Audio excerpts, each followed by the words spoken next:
Então, boa noite. Boa noite. Na última aula falávamos sobre a diferença das narrativas, né? Falávamos da narrativa mítica e das narrativas filosóficas, não é isso?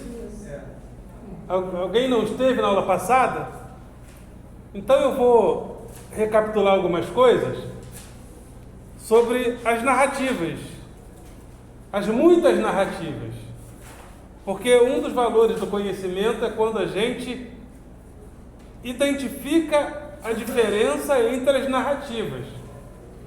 Por exemplo, hoje nós estamos tendo um problema sério, né, com a popularização da era digital nas nossas vidas, que é muito boa, mas que tem os seus problemas. E um desses problemas é que a gente acaba divulgando e cruzando as narrativas como se elas fossem a mesma coisa. Por exemplo, eu falei semana passada na narrativa mítica, vou falar mais da narrativa filosófica, mas tem também a narrativa científica. Como a ciência se coloca para nós? Com licença. Fica à vontade. Alguma menina não pegou o kit comigo? Pegou? Pegou? Tem que ser, por favor.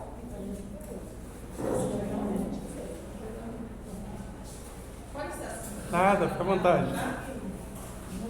Então, por exemplo, a narrativa científica acaba às vezes se confundindo com a narrativa do senso comum, do mito. Porque o que é o mito? O mito ele entende que a presença dos deuses está na nossa vida, né? Todos os povos primitivos começam falando da realidade, considerando que os deuses estão presentes, né? Os deuses da natureza, os espíritos da natureza. Deus criou, né? Eu contei aqui para vocês do mito grego, como as coisas surgiram, porque os deuses se relacionavam sexualmente. Os deuses gregos, num olhar assim desavisado, as pessoas vão até achar que os deuses eram tarados, que os deuses tinham comportamentos muito parecidos com os humanos.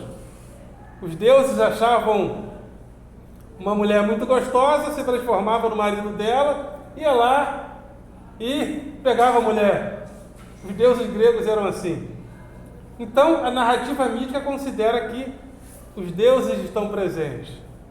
Mas a narrativa científica já vai buscar o fenômeno em si mesmo. Então, na narrativa científica, o nosso universo veio através de uma explosão chamada Big Bang. Então percebam que são narrativas diferentes. E hoje, por exemplo, nós estamos diante de uma necessidade de vacinar a população, não é verdade? Uma necessidade de vacinar a população. Diante dessa necessidade aparece um jogador de basquete americano, por exemplo, dizendo que não vai se vacinar e as justificativas são religiosas, ou seja, são míticas. Então, às vezes, o que é mítico e o que é científico acaba se encontrando e as pessoas acabam colocando... Eu vi uma coisa tão engraçada. Eu vi um grupo, porque o presidente, né, ele falava sempre num cercadinho em frente ao Palácio do Planalto. E eu vi um grupo de apoiadores cantando a seguinte canção: cloroquina, cloroquina, cloroquina lá do SUS, eu sei que tu me curas, em nome de Jesus. Eu achei aquilo tão estranho, tão engraçado, porque se Jesus faz milagre, para que colocou cloroquina? Então percebam que há uma confusão entre um remédio que é de caráter científico e uma narrativa mítica. Então hoje está havendo uma confusão entre o que é mito e o que é narrativa mítica e o que é narrativa científica. Então tem a narrativa mítica, científica, filosófica, jurídica, política, tem vários tipos de narrativa. Então, voltando, semana passada eu falei de várias narrativas míticas, para ficar bem claro de que a narrativa mítica é aquela narrativa que considera que Deus criou, que os deuses estão presentes, que os espíritos estão presentes, que os anjos estão nos ajudando, e sempre a narrativa mítica tradicional, ela se volta para o passado. Sempre o mito faz com que a gente amadureça em relação ao passado. Toda narrativa mítica tem o seu momento de fundação no passado. Nós cristãos, por exemplo, cremos em um evento que está marcado no passado, né? Jesus Cristo veio à Terra, morreu e ressuscitou pelos nossos pecados. É uma narrativa mítica que nós cristãos entendemos que sim, que é real. E os povos do passado, por exemplo, da Bíblia, entendiam que existia uma promessa que havia sido feita para Abraão, porque Deus interferia na vida daquele povo. Então, essa é a narrativa mítica. E eu dei vários exemplos aqui semana passada. Qualquer dia a gente retorna esses exemplos, porque eles são interessantes, eles são muito curiosos, né? Muito curiosos. Vou lembrar só de um, da deusa Psique, que deveria se uniu com Eros. E Psique é a palavra que significa, que é a raiz da palavra psicologia. Então a deusa Psique, a rainha Psique, melhor dizendo, antes de se tornar deusa, a rainha Psique, ela perseguia, ela procurava reencontrar o seu marido, Eros, que ela havia perdido, por causa de um descuido. E Eros é exatamente a divindade da paixão, da atração. E Psique, que é a mente, não deveria ver o rosto do marido. O que esse mito quer dizer? Dentre muitas coisas, o mito está dizendo que a paixão, ou seja, nunca é encontrada, ou seja, nós, na nossa mente, nos confundimos na paixão. Ela sempre nos tira do eixo. Então, o mito quer dizer mais ou menos isso também. Então, tem a narrativa mítica. Os deuses estão presentes, os espíritos da natureza estão presentes, os anjos estão nos ajudando. Essa é a narrativa mítica. Mas a narrativa filosófica coloca sempre o conceito. Um conceito construído racionalmente para nos levar à realidade.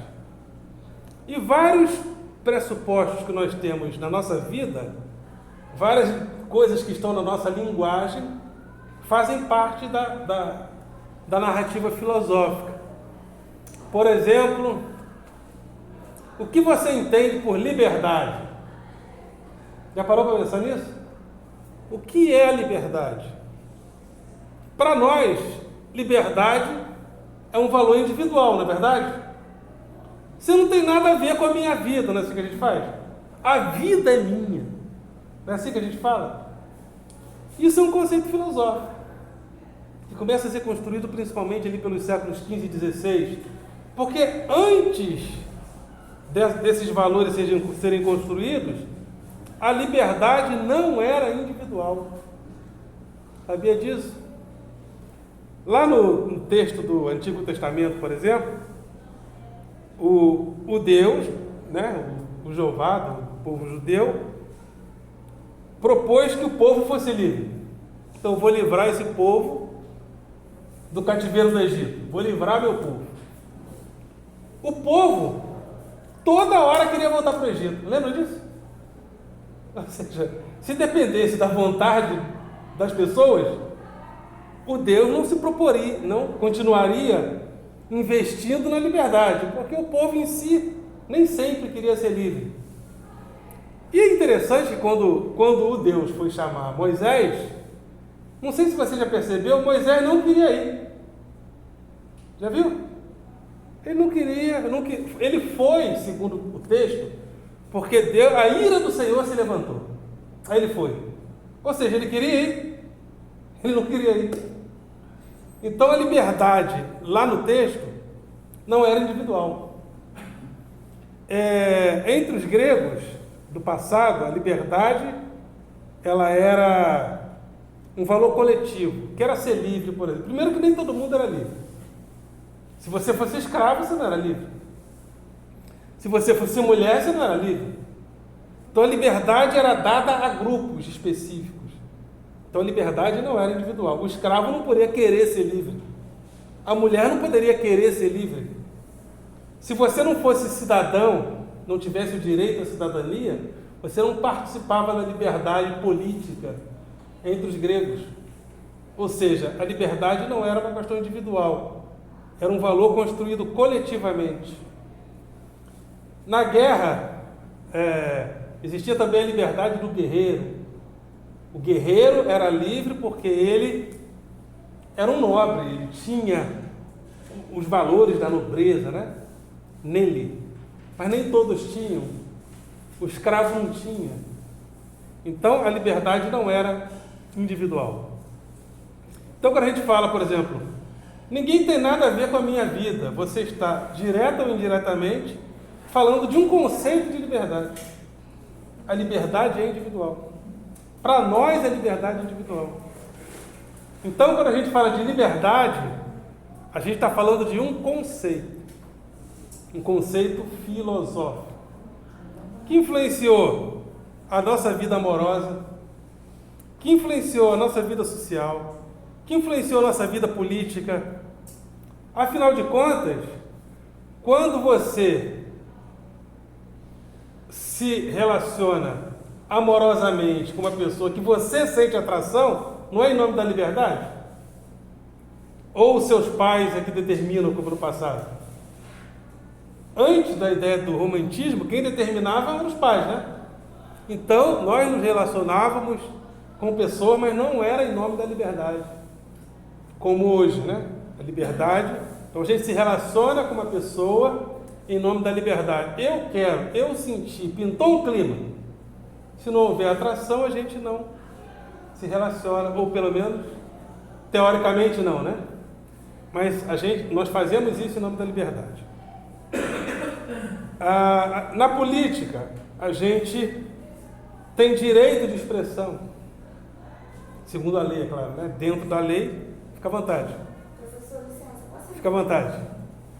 Dentro da lei, nós temos o direito de expressão, o direito à opinião, em nome da liberdade.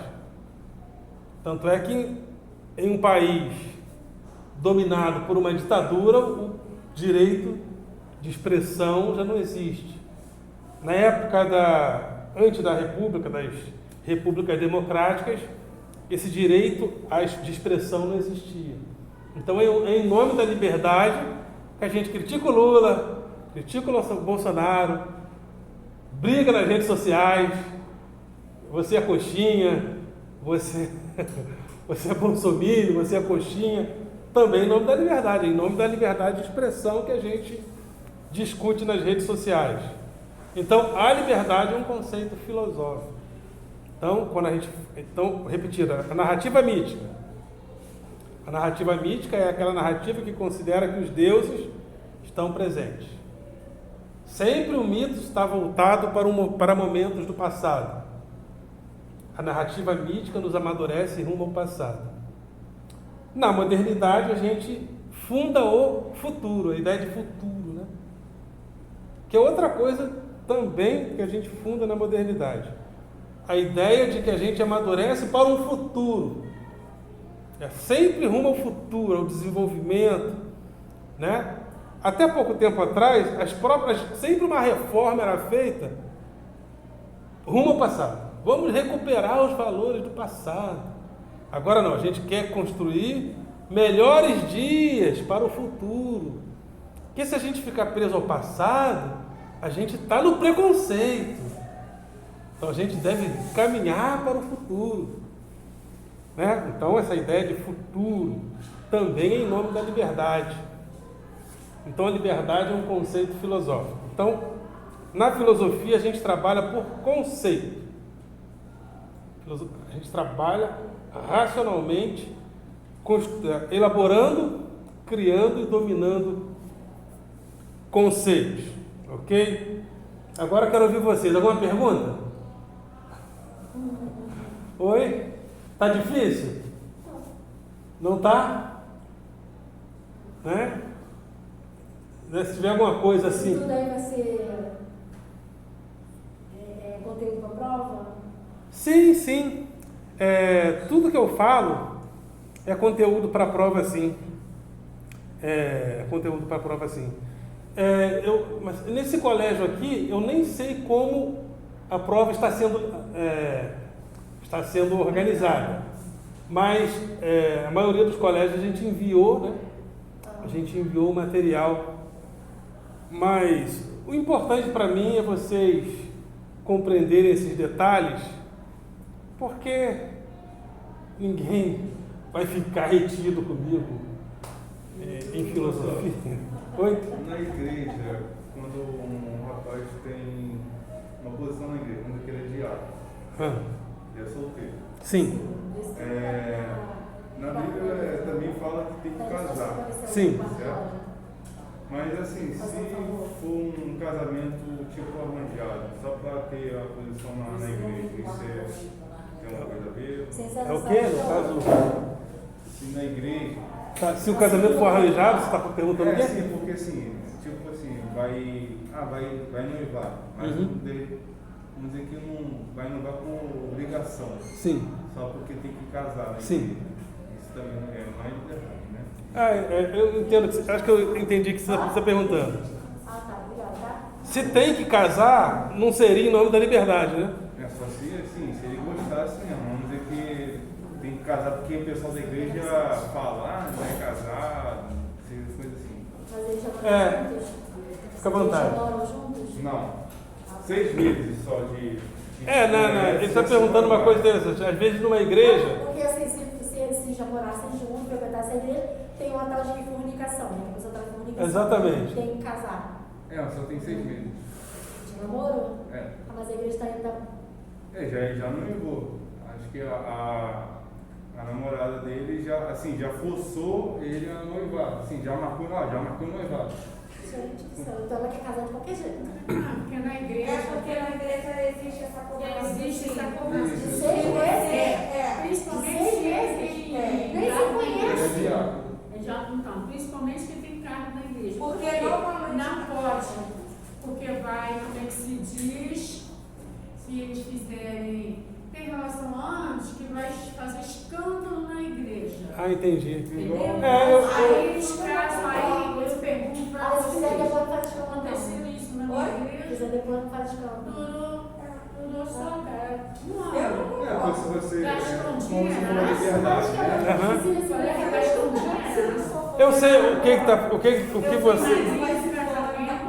ele está perguntando é que se isso teria relação com a liberdade. Sim, por quê? Porque constitucionalmente o direito a culto, né? O direito de culto é uma escolha que está ligada à liberdade. Então, se o cara faz parte de uma igreja rígida, ele está lá, segundo a lei, porque ele quer. Entendeu? Então, mesmo se a igreja for rígida, é em nome da liberdade que ele está lá. Que ele crê naquilo, ele professa aquilo. Evidentemente que a interrupção, a intromissão do próprio líder tem que estar na lei. Por exemplo, eu fui de uma igreja que tinha um pastor tão maluco que uma vez uma pessoa saiu da igreja. Então ele não queria que os membros da igreja se aproximassem da pessoa. Mas alguns que eram da igreja eram parentes dele. O nome disso é alienação parental. É contra a lei. Pastor não pode chegar para você e dizer que você não pode ir na casa do teu primo, na casa da tua tia, na casa da tua mãe, porque a tua mãe saiu da igreja. Entendeu? Mas até onde a lei permite, a pessoa está na igreja porque ela professa aquilo, crê naquilo, mas tem que ver até que ponto o pastor. Agora, obrigar uma pessoa a casar, tem que ver o que a lei diz sobre isso aí. Casamento é uma coisa muito séria, né? Você pode casar com Exatamente, tem que ver isso aí, porque como é que. Aí o divórcio também não é permitido, né? O divórcio supostamente não é de Deus. Aí você casa com a pessoa sob uma certa pressão por você ter um cargo, exercer um cargo dentro da igreja, aí você não dá certo no relacionamento, você também não pode se divorciar. Porque. Essa aí é a história do meu irmão. Entendeu? Do meu irmão. É verdade. Mas Eu aí fui de existe uma. sim, tá, gente? Existe sim, e é muito complicado. Aí a pessoa não dá certo. É igual que eu estava falando, que antigamente o que arranjava os casamentos eram os pais, né? Exatamente. Então, os pais normalmente a igreja. O pessoal que frequenta a igreja. Eu fui de uma igreja também. Até muito conhecida, aqui no Nova Iguaçu. Uma igreja chamada Ministério Apacentar. Vai sentar, muito bom. Eu fui no Ministério Apacentar, uma vez aconteceu uma coisa curiosa, o pastor, ele falou que quem tinha menos de 17 anos não podia namorar. Né? Não podia namorar. Eu achei estranho na época, porque eu entendo que isso é mais relacionado ao pai, né? É mais relacionado aos pais, se namora ou não. Ele falou que se namorar vai bater de frente comigo, uma coisa assim. Eu achei estranho. Mas a pessoa está lá, é em nome da liberdade que ela está lá, né? Tem outras igrejas, né? Mas o que você está falando aparentemente é uma contradição entre a liberdade, inclusive liberdade de culto, e às vezes a intromissão do líder na tua vida, né? Mas se o líder coloca alguma coisa do ponto de vista religioso e a pessoa crê naquilo, é em nome da liberdade que ela crê naquilo. Desde que essa colocação não fira a lei, não fira as leis do país, né? Porque aí não é em nome da liberdade, é em nome, às vezes até do crime, né? Sim. Tem que ver. Mas é isso aí. Então é isso. E às vezes a narrativa mítica se mistura, né, com a narrativa política, né? Você já... Uma vez eu lembro que tinha uma menina que pertencia a uma igreja e ela falou que até na eleição de 89, ela falou que o pastor dela falou que Deus falou para ele que o presidente deveria ser o Mário Covas na época, né? Então todo mundo da igreja tinha que votar no Mário Covas, né? Então, uma mistura, né, entre a liberdade política, onde você vota em quem você entende, e o pastor que vem com a revelação de que inclusive, está acontecendo isso agora, porque muitas igrejas apoiam o presidente Bolsonaro e eles colocam isso do ponto de vista místico, que ele está ali, então você não pode ir contra a autoridade que Deus colocou lá, né? Se for Bolsonaro, você não pode ir contra. Se for outro, sim, você pode até ir contra. Então está havendo uma série de confusões em torno disso. Pode beber, né? Pode meter o pau, pode fazer tudo. O Bolsonaro não pode fazer nada. As igrejas elas estão viajando um pouco nessa maionese aí. Viajando um pouco. Essa maionese é o quê? Eu falei pro meu marido que ele é enviado do capeta, Deus me perdoe. Está tendo muita viagem na maionese em relação ao Bolsonaro. O cara falou, eu sou Messias, mas eu não faço milagre. Porque não é enviado de quê? De Deus? Não é não. Não precisava fazer milagre, era só vacinar, né? Ele fazia pelo povo, né? Que não fez. Era só. Agora ele quer fazer, né? Era só aceitar as propostas da Pfizer, não precisava fazer milagre, né? O milagre ficaria por conta da vacina, né? Da vacinação. Ao invés de comprar feijão, vai comprar arma, vai comprar não sei o que. Complicado, né? Investiu muito na própria cloroquina, né? Enfim, é isso aí. mas é em nome da liberdade que a gente crê